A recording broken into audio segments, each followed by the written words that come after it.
Hey everyone, I'm Connor. I'm from Clayton, Georgia, and this is my third year. I'm a junior here at the University of North Georgia, and I'm a business management major.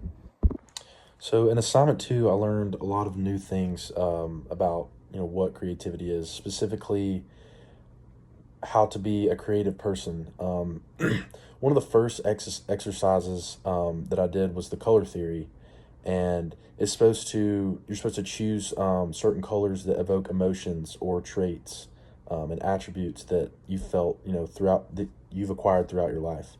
Um, so three of the colors that I chose were green, dark blue, and gray. Green was health, sustainability, and growth.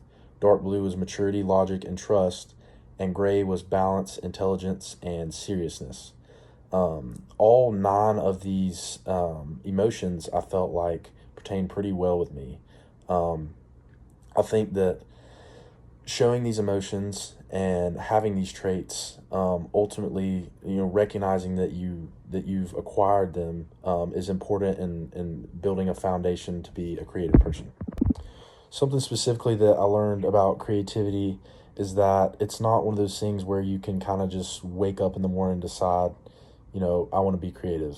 You can, but it's something that sort of has to be learned, something that you kind of have to take initiative, um, something you have to practice every day.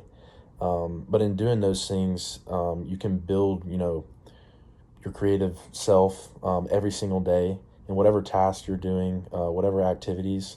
There's always an opportunity to be creative, but I think it starts by having an initiative and a purpose, and practicing it every day.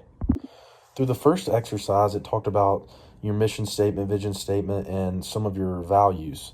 And I think in your future career, it's really important to stick to your values as a person.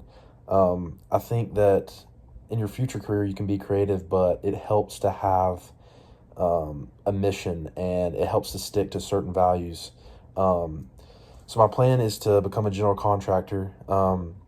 I want to be a builder, and I hope to build families' dream homes by using my experience and imagination while also showing compassion and gratitude towards my customers. My hope is that all customers can be satisfied and grateful with a place that feels like home. I'm hoping that they can give recommendations to other people, and I can continue to, build dream homes for people in the North Georgia mountains. But like I said before, I think to be creative in a future career, you have to lay the foundation. Understand some of your values, some of the traits that you have. For me, it's my imagination, being compassionate, showing respect, gratitude, and showing accountability when things happen. For me, I've always thought that skills kind of go hand in hand with personal traits.